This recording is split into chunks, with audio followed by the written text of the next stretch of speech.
Hello and welcome to this video. I just wanted to give a short demo of AURIS, of this small open source mission control system I'm working on. So just to give an overview, what is there, what works and what doesn't work. Yeah? So what I want to show you first is I will hook it up to a small satellite simulator, which is also written in Haskell. And you can see it here. This is Paragon TT, which is also actually used at the European Space Agency currently and also at the German Space Agency DLR. Let's quickly start AURIS. And this is how it looks like on the first startup. So basically you have the log messages down at the bottom here. Then we have, for the telemetry, we have several displays. We have the display on the TM frame level, which is the lowest level. Then we have a level on the TM packets. The packets are contained in the frames. And then we have also then a fuse for the TM parameters. So when then the parameters are extracted out of the packets, then they will get displayed here, although this is currently very limited.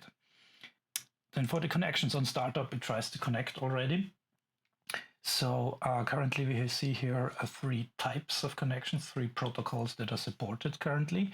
We have the NCTRS protocol, and we have three connections: the TC connection for the commands, the telemetry connection, and an admin connection. We have EDEN, is a known protocol which is used in satellite testing. So this just has one socket, and then we have also this CNC protocol, which has two sockets. One is for telecommanding and one is for telemetry. You see the SLE connections tab is currently empty. I'm currently working on SLE connections for AURIS, but this is quite time consuming.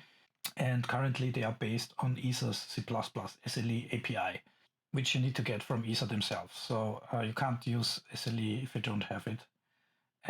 Let's see if this will change sometime, but currently we rely on this library, and you need to get a license from ESA to use that library. Okay, so far for the protocols. Let's first look at the telemetry. So a very simple thing. What I forgot, the data model in here. So how the satellite is modeled. This is currently based on a SCOS 2000 MIP format, the mission information based format, which is basically a set of ASCII files which are with tab separated values. This is already loaded and imported. So if you in an internal format for AURIS, so if you you can select here import MIP, and then you can specify a MIP folder, and then it will import the MIP, and then it can understand the telemetry and can also generate the telecommands. Generating the telecommands is not fully functional yet. There are certain parameter types which are not yet supported, but the basic types are there, and you can use them. So let's quickly go here. So this in Paragon TT we can also load the MIP, and yes, you see here you have different telemetry packets. For example, I take this housekeeping parameters 2 packet, and if I send it, I send 2 values. Then you see I've got 2 telemetry frames already. I've got them from the NCTRS interface. Yeah, NCTRS is a frame-based interface. EDEN and CNC are packet-based, so you won't get telemetry frames from them. And if you double-click on them, then you get information, including a hex dump of the telemetry frames, and also the contained values in the frame. And also, if you switch to the TM packets, so these are 2 packets which were contained in the frame, and also here double-click and you get then a detailed value. Here you also have the extracted raw values of the parameters in the packets, and you see most of them are 0, but we have some double values. Basically, currently that's all that you can do in this fuse. We have this video recorder controls, so you can stop and play, but that's currently all.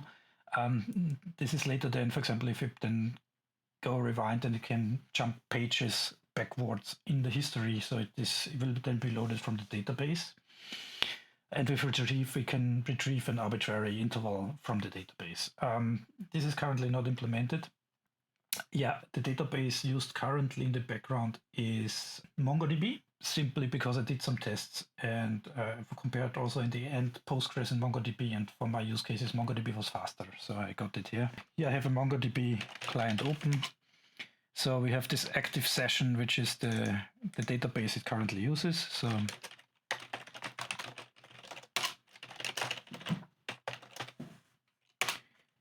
So these are currently the database tables or collections, as they're called in MongoDB, which we have. So we have the log events. So these are the log messages themselves.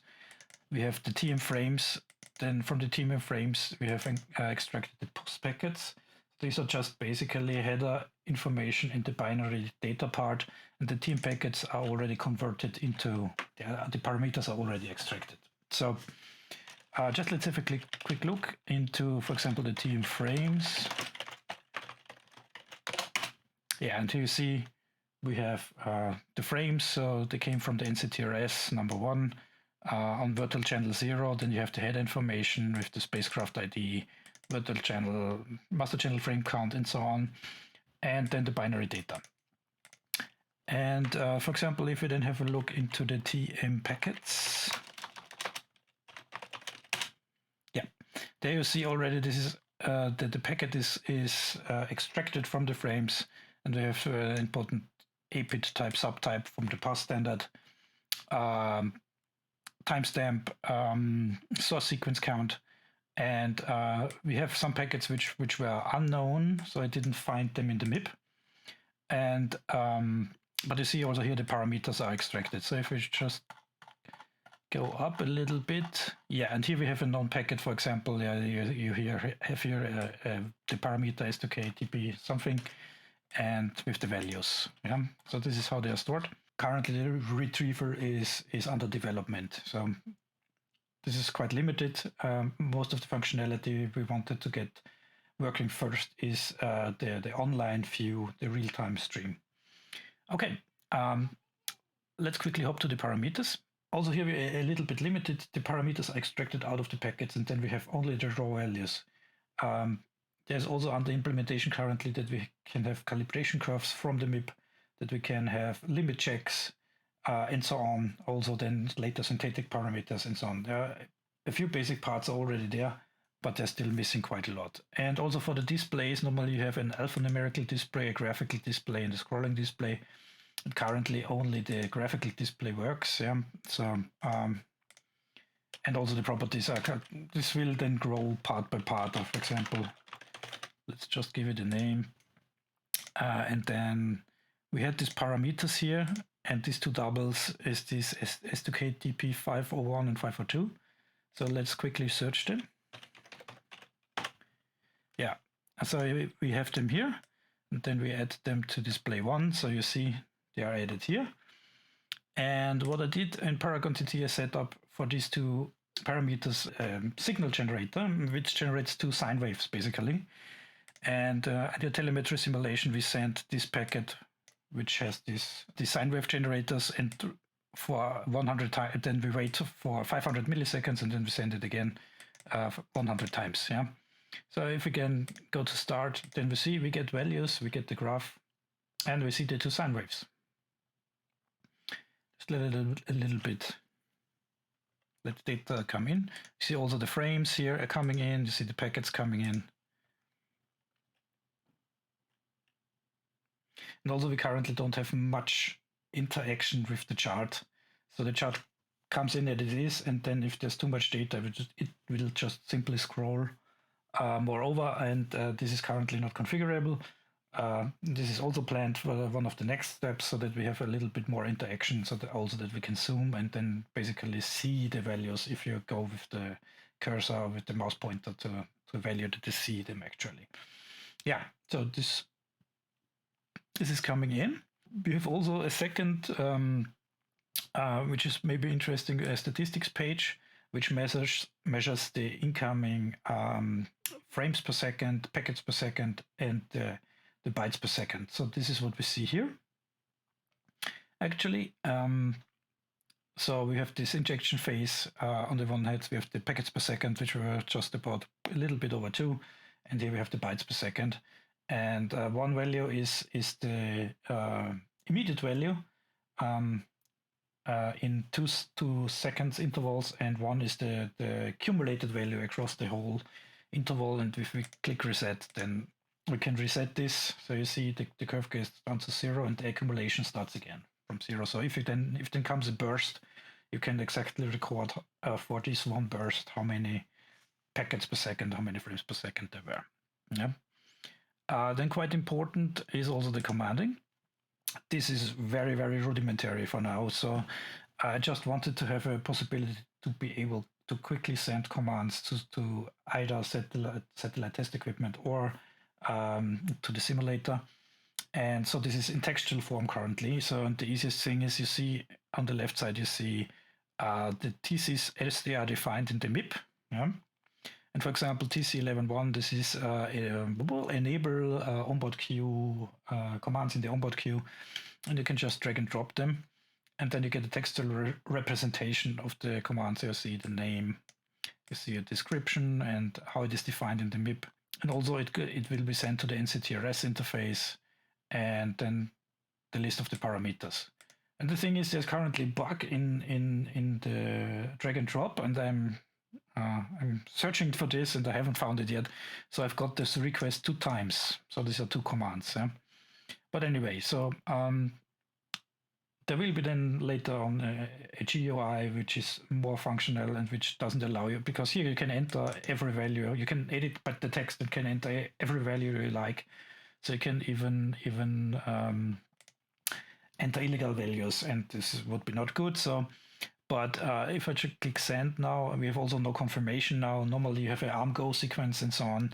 This is all missing for now.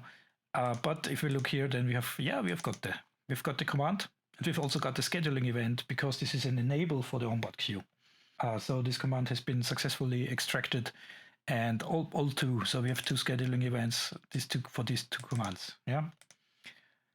Okay. Yeah, you can clear, and then for this is just now for convenience that I can insert some template, and you have some kind of syntax highlighting here if you want. This was just because it's there. Yeah, it is possible, so you can switch the color style if you want. Yeah. And also we have the TC history. So if you send a command, then you get back acknowledges first from, normally you see here releases, it has been sent out of the system. G is ground station has received it. T is the ground station has transmitted it to the satellite. Then currently we don't get it. I explained it later. And then this is the first telemetry from the spacecraft, which said, okay, I've got it, accepted. Then this one was not sent from the spacecraft. This is the started, and this is execution completed. Yeah. So for example, if I set the last acknowledge to fail, and let's go back to the clear one. Let's just pick the first one, and if I send them, and now I see, yes, they are indeed failed. And if I switch back, yeah, we are good again. So if you double click, then you get also more information about this TC request that was sent. This is, in this case, this is a TC packet, but this could also be, directives, this could be throw events, whatever. Currently, we have only directives and TC packet.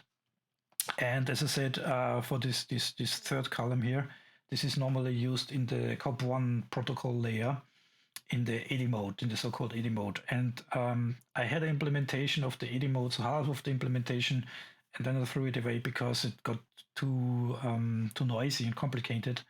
And I have to think that through and implement it again. So currently we have only the BD mode. So you send the commands, and this one level of verification is not there. Yeah. Yeah, so basically that's it. Then we have also this type model, which is currently also not implemented. So in the left side, is planned that the content of the MIP will be displayed. So the different data parts that are defined, TCs, telemetry packets, calibrations, and so on, that you can browse them and get some additional data here displayed so that you have an information. And what's also important is the configuration itself. This is currently, we can do it in, normally it's done in JSON, we can also do it in YAML if desired. Why display this configuration? Because we have seen in practical use cases, if you have just a config file somewhere and then you specify it, and then you don't know what the system itself used as a real configuration. So if you have a lot of configurations where you switch between, especially in testing environments. Yeah, so the thing was that I wanted to have a clear indication. Okay, this is the configuration we are actually using in the system. And then you see, for example, the NCTRS connections or the Eden connections and then certain properties of the system, which you can configure. Yeah, okay, so I think basically we are through with it. Yeah, also here you can of course clear the graph. You can save this graph currently to an SVG image for printing or putting into a document or whatever. So scalable vector graphics, and then you can also remove the parameters which are currently here, or you can remove the whole graph. Yeah, so only basic functionality available. So the telemetry extraction works quite well. Also the command sending is okay for BD mode. Certain things are still missing, especially from the user interface perspective. The user interface is currently, as you see, very basic, and you don't have that much interaction possibilities. And the access to the database currently is only store only. Yeah. So yeah, I think that was it. It's an overview of the system as it currently is. Thanks for watching.